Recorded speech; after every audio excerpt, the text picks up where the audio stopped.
Good morning. This is Political Science for Class 12, and the chapter that we are going to start today is Era of One Party Dominance. Era, the long time period. And one party dominance means the control, the rule of one party. And that party is the Congress Party, Indian National Congress Party, that ruled for about 15 years after the independence. So that is why it is called era of one party dominance. Here this chapter is related to the second challenge that was faced by independent India. First one was challenge to unite the nation.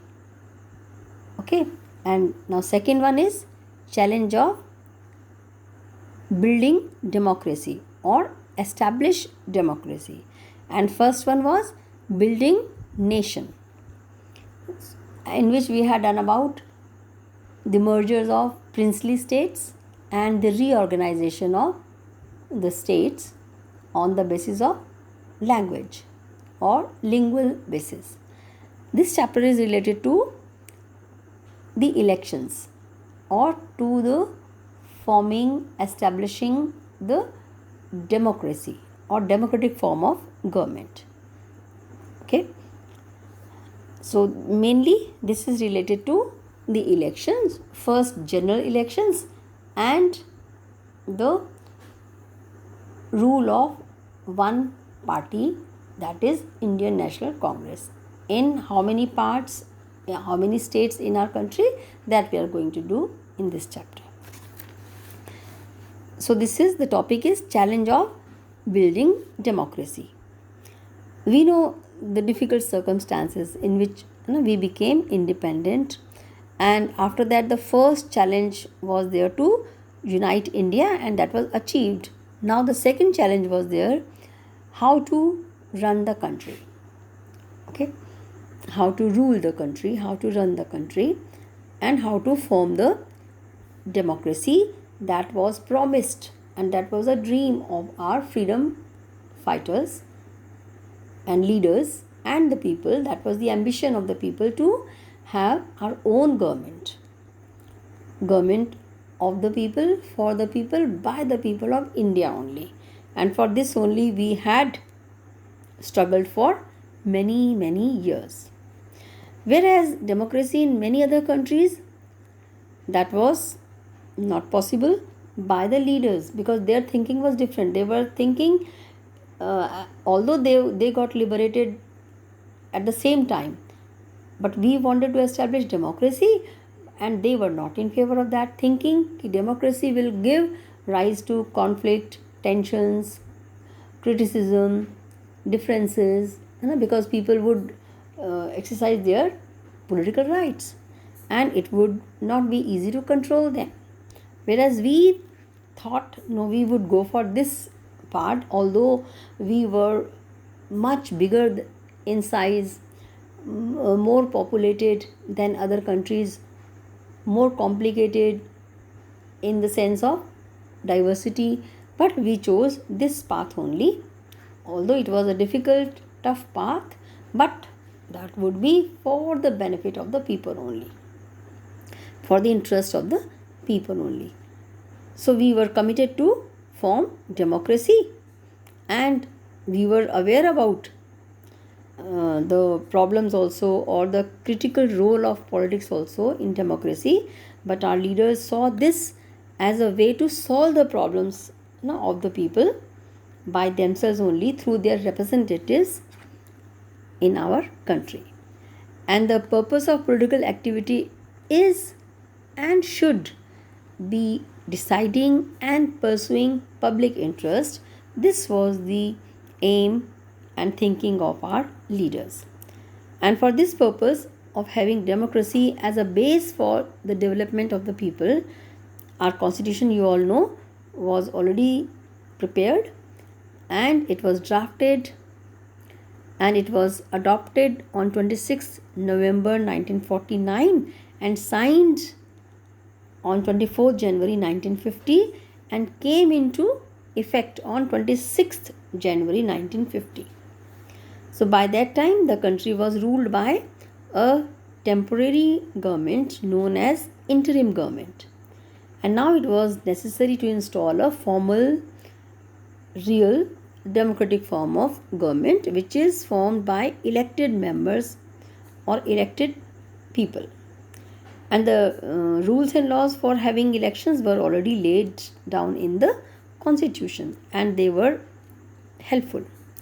And for this purpose, a commission was set up known as the Election Commission, and it was set up in 1950, and that was headed by Sukumar Sen. So Sukumar Sen was the first chief election commissioner of independent India.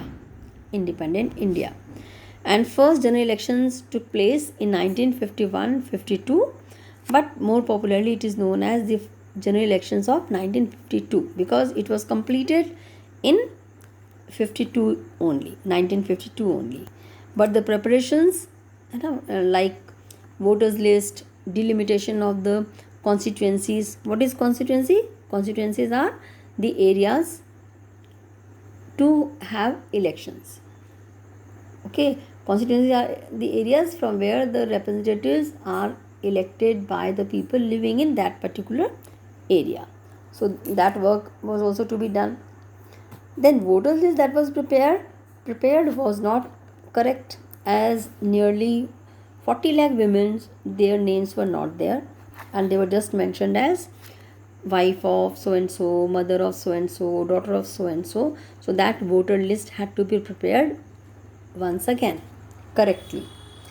And the eligible voters, they were nearly 17 crore. That had to be and they had to elect 3,200 MLAs. MLAs are members of legislative assemblies, and they had to elect 489 MPs. MPs are the members of parliament. Remember children, this election was to elect the members for two levels, state levels as well as union levels. MLAs are for state level, state government, because we are having federal form of government, and MPs are for union government. So this way the elections at two levels was to be carried on. And out of them 15% only were literate people or literate voters.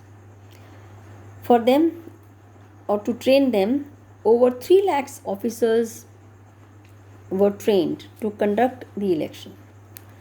In Europe, in many countries in Europe also, they were not having the right to vote given to the women.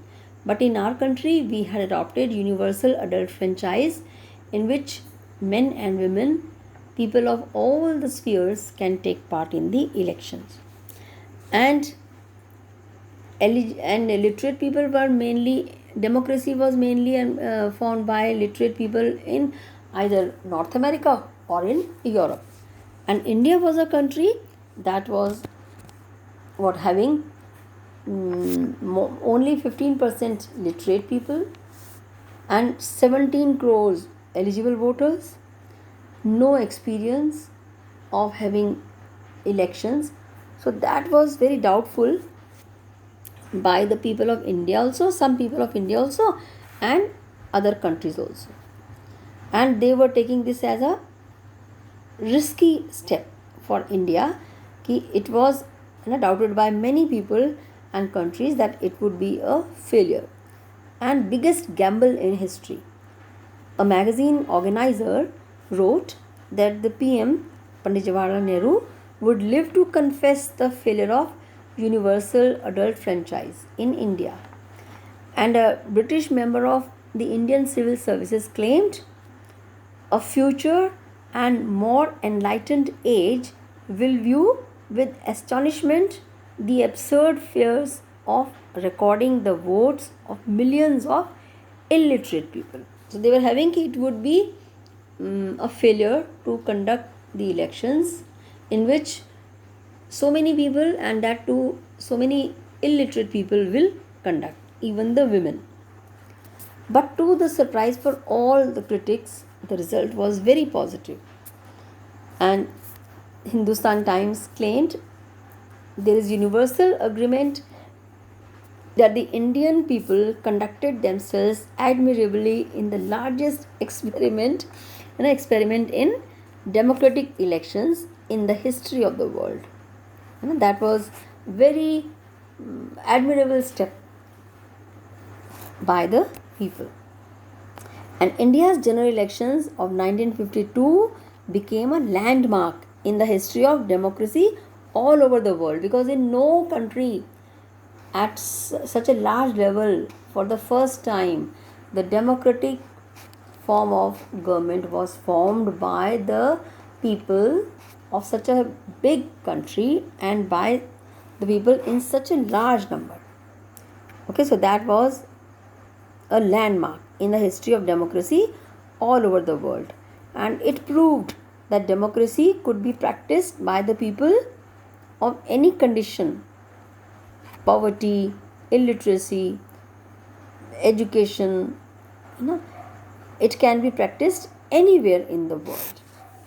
So people are what? Eligible. They are intelligent, they know, they have knowledge, they have interest in taking part in political affairs. Thank you.